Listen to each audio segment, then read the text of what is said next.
Hidden behind the sacred stone walls of the Vatican lies not only a symbol of faith and power, but also secrets buried for centuries.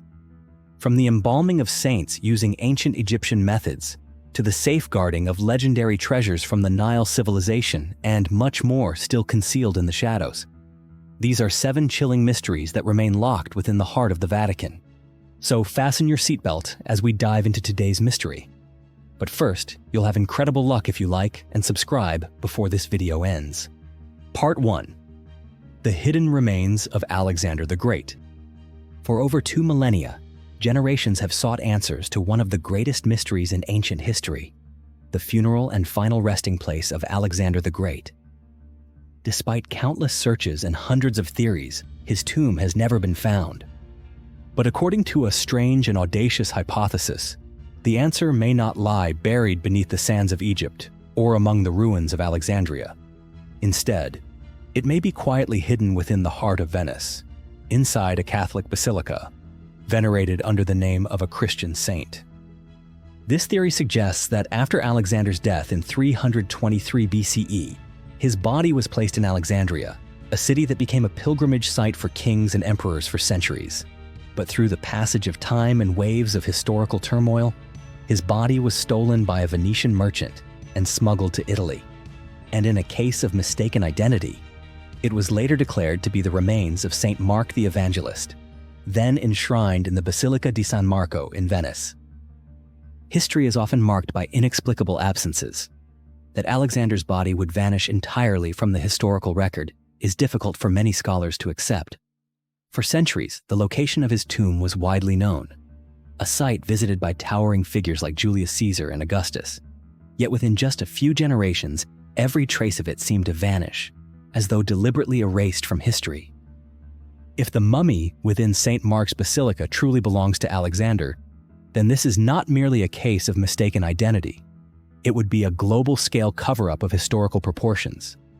And if the theory holds true, then for hundreds of years, devout believers have unknowingly offered prayers before the body not of a Christian missionary, but of an emperor who once set the world ablaze with the fire of ambition and glory. Part 2. The Horus Theory. Throughout the long arc of human history, religious stories have formed the foundation of culture and morality. But at times, those very stories startle us with uncanny similarities, so much so that they challenge what we thought we knew. One of the most controversial theories of all suggests that the story of Jesus Christ may not be entirely unique. Instead, it may be a retelling of an older tale, that of the Egyptian god Horus. According to scholars and researchers in the field of symbolism, Horus, worshipped thousands of years before the rise of Christianity, lived a life marked by astonishing parallels to that of Jesus. Horus was said to be born of a virgin mother named Merit, an ancient variant of the name Mary. His earthly stepfather was named Seb, which is also the name of an Egyptian deity. Horus was born in a cave. His birth was announced by an angel. A star appeared in the sky, and 3 shepherds came to pay their respects. When Horus reached adulthood, he was baptized in a river. The man who performed the baptism was later executed. Throughout his sacred life, Horus had 12 disciples. He healed the sick, cast out demons, and even raised the dead. And then, as if bound by the rhythm of fate, Horus was betrayed, crucified, buried for 3 days, and resurrected from the dead. If all of that sounds eerily familiar, you are far from alone. The similarities between the Horus myth and the life of Jesus have led many modern researchers to ask the difficult question: are these simply coincidences, or are they deliberate continuations, ancient stories retold through the lens of a new era? Of course, the traditional academic world, and especially the Church, has rejected this theory outright. Some Egyptian texts suggest that Horus had only 4 disciples, was not born in a cave, and underwent no formal baptism. But even so, the similarities that do exist are enough to compel a deeper inquiry into how religions evolve and how sacred symbols are reborn across the millennia. Part 3. The Library of Alexandria.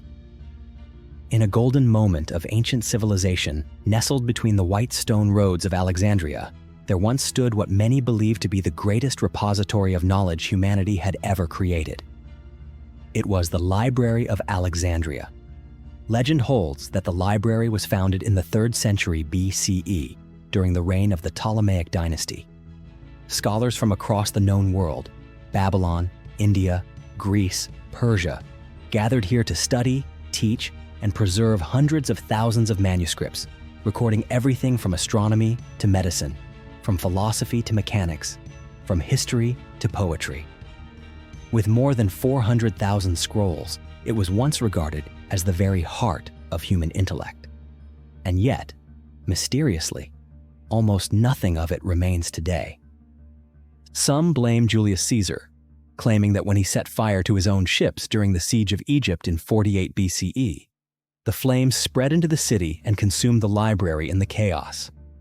Others believe religious extremists destroyed the library, viewing ancient knowledge as heretical.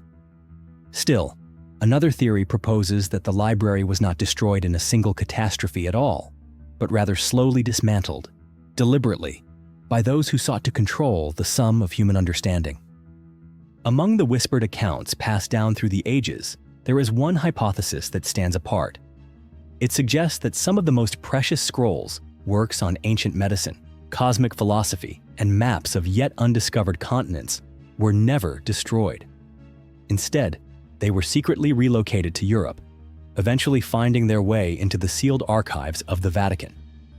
The Vatican has never confirmed nor denied this, but those who have studied its fabled repository know that there are hidden rooms, heavily guarded, containing manuscripts from the medieval and Renaissance eras, and possibly from even further back in time. Part 4. The Egyptian Museum of Pope Gregory. In 1839, during a time when Europe remained enthralled by the legacy of ancient Egyptian civilization, Pope Gregory XVI established one of the most unique museums in the world, the Gregorian Egyptian Museum, nestled deep within the walls of the Vatican. There, within sacred halls, stand 9 galleries filled with Egyptian relics, statues of deities, stone steles inscribed with hieroglyphs, and mummies aged by the passage of time. But one question has lingered in the minds of many. How did the treasures of a civilization located thousands of miles from Rome come to reside in a museum of the Holy See? The answer is one that makes many uncomfortable. They were spoils of conquest and domination. The origins of this vast collection trace back to a private archive, once the personal study of Pope Pius VII inside the Lateran Palace. But the story truly begins after 31 BCE, when the Roman Empire defeated the alliance of Mark Antony and Queen Cleopatra at the Battle of Actium. From that moment on, the remnants of Egyptian civilization were taken by the Romans as trophies of war. Statues of gods, sacred mummies, stone columns, all were repurposed as extravagant decorations for the Roman elite. When the Gregorian Museum opened to the public in the 19th century, many viewed it as a noble step toward sharing knowledge and preserving history. But beneath the warm glow of the exhibition rooms lies a far less comfortable truth. These artifacts were taken from a distant land, brought back through the blade and authority of those who had conquered. And today, while modern Egyptians continue to fight for the return of what was once taken from their motherland, those ancient relics remain in quiet repose within the heart of the Vatican, silent witnesses to a time when appropriation was veiled in the name of preservation. Part 5. The Forbidden Teachings of Jesus.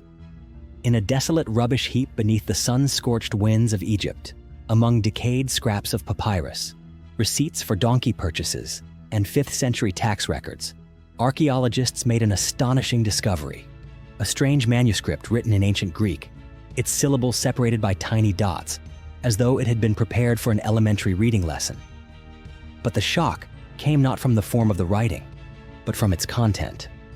It was a fragment of an ancient text known as the First Apocalypse of James, a work excluded from the biblical canon, long condemned by the Church as heresy.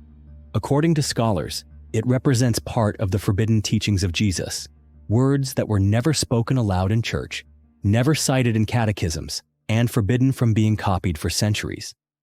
And why was such a text banned? The answer may shake the foundations of many long-held beliefs, because in this apocalyptic vision, the world is portrayed not as a divine creation, but as a prison, crafted by a false god, a powerful being who is not the Father of light, but rather a deceiver who forged the material world to imprison the human soul.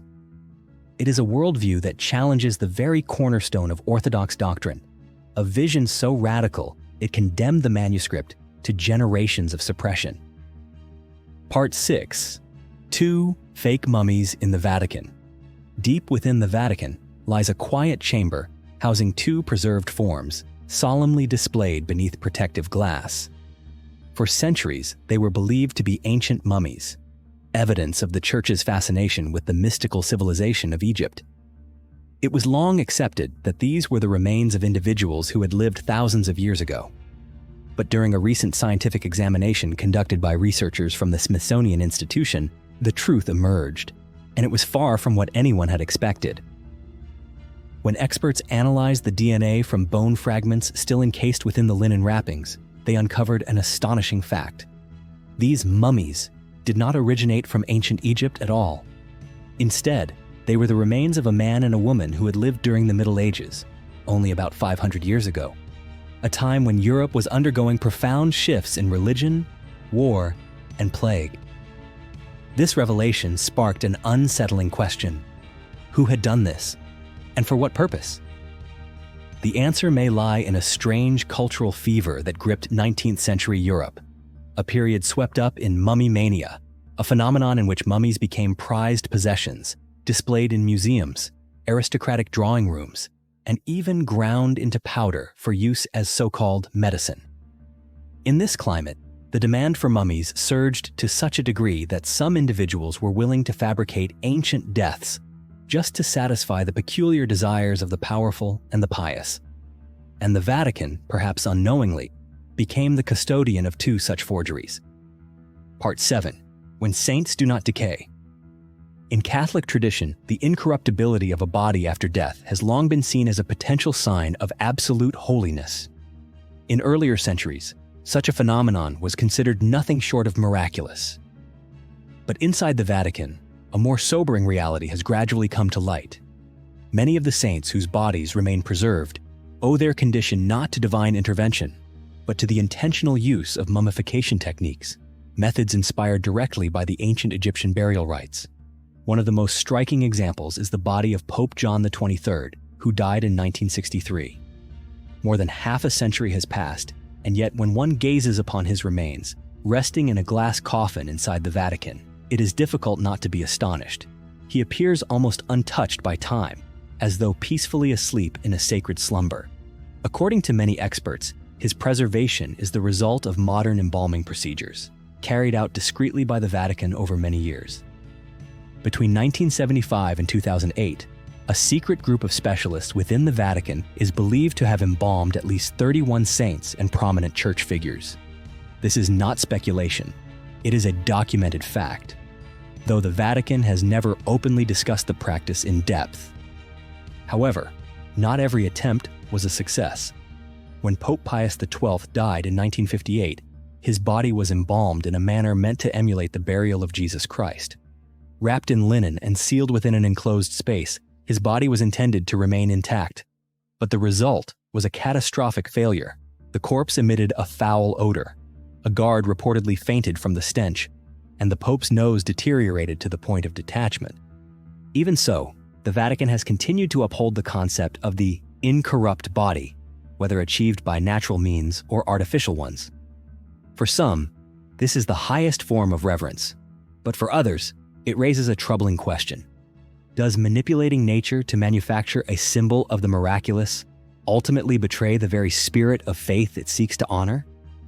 If what you've just heard made you pause and reflect on the buried mysteries of history, don't hesitate to share your thoughts in the comments below. And if you'd like to continue this journey with us, exploring hidden truths and untold stories, be sure to subscribe and turn on the notification bell. We'll see you in the next story.